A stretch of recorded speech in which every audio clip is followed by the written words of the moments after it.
Spider-Man No Way Home is my favourite Spider-Man film and is my favourite live-action film of all time. I literally saw the film 6 times in the cinema. Yes, I loved it that much. And then after that, I saw the movie again for a 7th time on a school trip.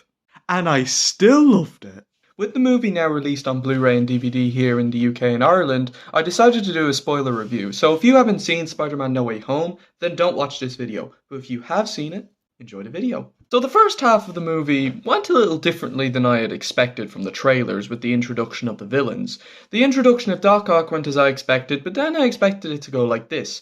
After the bridge fight with Otto, Peter fights the Green Goblin and captures him. Peter and the gang learn about the Green Goblin and Doc Ock. Peter then fights Electro and sends him in. Peter learns about Electro, Peter and Doctor Strange then fight off Sandman and the Lizard and send him in. After Peter is told by Strange that it's their fate that they die, Peter has his fight with Strange, but as soon as Peter comes back from the mirror dimension, the villains start to team up and go against Peter. That's what the trailers made it seem like to me. I wasn't expecting the Lizard to already be captured and then Peter finds Sandman and Electro. I also wasn't expecting Norman Osborn to pretend to be a good guy either. However, this is where I felt the small pacing issues came in on the first 3 viewings of the movie for me. As soon as Norman was with Aunt May, this was where the movie started to slow down a little. I also found the scenes with the villains at the apartment to drag a little too, but I wasn't expecting Peter to gather the villains together and try to help them at all. Before Norman turned against Peter, I feel this was the slowest moment in the film. It was nice, but just a little bit slow. As soon as the action scene began, holy crap, it's pretty brutal with the constant punching with Peter and Norman and getting slammed by the Lizard. Speaking of the Lizard though, I think it's safe to assume that it's a Dr. Connors from a timeline before he was defeated by Peter in the first Amazing Spider-Man movie, as he does say this. Max, do you know? Do I die? Because he didn't die in that movie because in the post-credit scene he ended up in jail. Now I talk about a very big spoiler in the movie, when the Green Goblin kills Aunt May. Oh boy, while this scene was fantastic, especially hearing, "And with great power, there must also come great responsibility."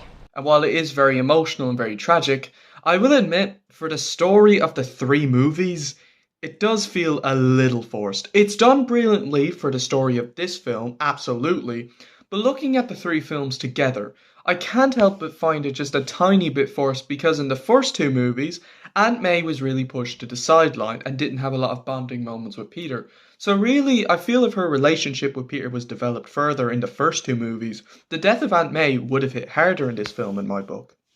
And now we talk about another big one. Well, it's not even a spoiler anymore at this point because it's just the announcement of the appearances. Andrew Garfield and Tobey Maguire. Oh boy, I won't lie. Tobey's entrance was different to what I was expecting, but it was actually better. I thought it would have been similar to the Operation Overdrive Once a Ranger crossover, where Tom Holland's Spider-Man would have been beaten, and then you hear the original theme play and it's Tobey in his original suit appearing to help Tom Holland in the final battle. However, when Tobey appeared on screen, I cheered in my cinema. It was such an amazing moment to see him again, and I was delighted when I heard, "Well, I wouldn't give up. Took a while, but we made it work. Me and MJ." I was so happy that my boy, Tobey Maguire, had a happy ending with Kirsten Dunst's Mary Jane, and I honestly find every scene with Tobey Maguire and Andrew Garfield in this film to be perfection. Yes, even Andrew Garfield. Now his performance blew me away. Oh my god.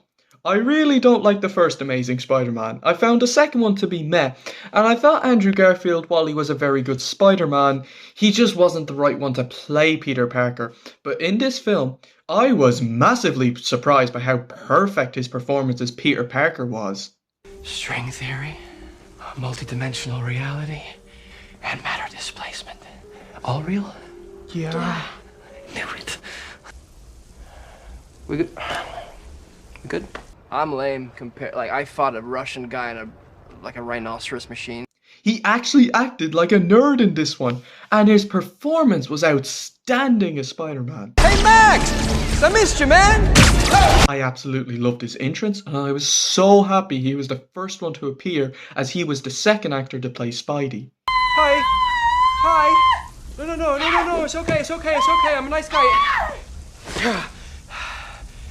Okay. However, when Tom meets Toby and Andrew after Aunt May has been killed, when they talk about who they lost, their performances by the Spider Trio are fantastic. But when Andrew Garfield talks about how he couldn't save Gwen, Andrew Garfield's performance alone is outstanding. I lost Gwen. She was my MJ. I couldn't save her. I'm never gonna be able to forgive myself for that.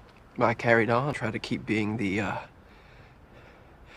friendly neighborhood Spider-Man, because I know that's what she would have wanted, but at some point I stopped pulling my punches. I got rageful. I got bitter. I just don't want you to end up like me. This made me feel really bad for the guy, and it made me appreciate the death of Gwen Stacy from Amazing Spider-Man 2 even more. The best scene with Andrew Garfield was easily when he had to save MJ. When Andrew sees Tom Holland fail to save her, just imagine the trauma, horror, and shock he felt seeing that, and he leaps out to redeem himself for not being able to save his girlfriend, but he managed to save another Spider-Man's girlfriend. That is just beautiful writing right there. Are you okay? Yeah, I'm okay.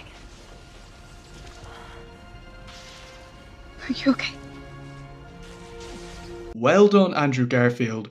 Your performance in this movie was absolutely brilliant. The interactions with Tobey Maguire, Tom Holland and Andrew Garfield, and the final battle alone, in my personal opinion, were perfection. The bond they have is just amazing. And the climax, I'm going to say it, I actually believe it's the greatest final battle ever put to film. Seeing the three Spider-Men fight against the older villains was a blast to see. And then there's the big consequences that Peter has to face. But this time, make everyone forget who Peter Parker is. Make everyone forget me. You gotta understand, that would mean that everyone who knows and loves you, we'd have no memory of you. It would be as though you never existed. The entire world forgets who Peter Parker is. They remember Spider-Man, but they completely forget about Peter Parker. This, I think, was executed brilliantly. It's really sad that no one knows who Peter Parker is. Not even his best friend and girlfriend know who he is. And it's really heartbreaking to think about. When Peter decides not to give MJ the letter he wrote, it's really deep stuff, and you can see the nerves and emotions that Peter is going through when he sees MJ and Ed in the coffee shop at the end. Tom Holland's performance in this film is absolutely phenomenal. The very end of this movie, after Peter visits Aunt May's grave and talks to Happy when he's in his new apartment and creates his new suit. Now, I'm actually not going to lie. The first time I saw this shot, I honestly thought it was Andrew Garfield in his universe, simply because the colour on the legs just looked exactly the same as Andrew Garfield's suit. But that was also because I didn't recognise the coffee cup that was there. But when Peter has his first swing in the new suit, it's a very impactful scene for his character, as Tom Holland's Peter Parker has now become the true independent Spider-Man. And if this was the last ever Spider-Man film in the MCU, I honestly wouldn't mind it. Yes, it ends with people forgetting who Peter is, but really the consequences for Peter of being Spider-Man is that he's going to lose the people he loves. I'm really excited to see the next film. I'm really intrigued to see where they take the story further. And ooh, the black symbiote. This is going to be interesting. One of my nitpicks with the film, though, was that Doctor Strange wasn't involved in the plot as much as the marketing made it look like. It made it seem like Doctor Strange was going to help Peter with the villains, but after the Mirror Dimension battle, he's gone until after Tom Holland's Peter cures Dr. Connors. It's not a big deal, but just the trailers made it seem a little bit misleading. My other nitpick was with the Sandman. I really liked Flint Marko in this film. His design, how he helps Peter with Electro, how he explains how Norman and Doc Ock died, and I did get a chuckle out of this. Y'all just gonna stand here and act like I ain't butt-ass naked? I am. However, one thing I was hoping to figure out was what happened with his daughter, as Spider-Man 3 never resolved that, and all we get is... I have a daughter, and I want to see her. Okay, but is your daughter safe? If I was writing the film, I would have had Sandman say, I have a daughter who was sick. After I managed to save her, I ended up in jail for killing my Peter's Uncle Ben, and I just want to see her. I think that would have just been a little better. So, that was my spoiler review for Spider-Man No Way Home. There's definitely a lot more to talk about with spoilers, as it's the easiest way I feel for an opinion to be voiced on the movie. Because in my spoiler-free review, I found it really hard to give out certain opinions without giving away any spoilers. But now I feel I've gone in more depth of how I feel about the movie. I absolutely love this film, and it's officially one of my all-time favourite movies. While I was deciding which I loved more, How to Train Your Dragon 3 or Spider-Man No Way Home, I have to be completely honest, but I still personally prefer How to Train Your Dragon 3. No Way Home doesn't quite impact me the same way The Hidden World is. So it may not be my favourite film in general, but it's definitely my favourite live action film of all time. It takes a lot though, I feel, for a movie to become what is in your personal opinion the best film ever made, as it does take a lot for one movie to top your all-time favourite. But No Way Home certainly didn't disappoint. So I hope you all enjoyed my spoiler review. Feel free to like, comment, share and subscribe. Stay tuned for my next review. And until then, skadoosh everyone and take care.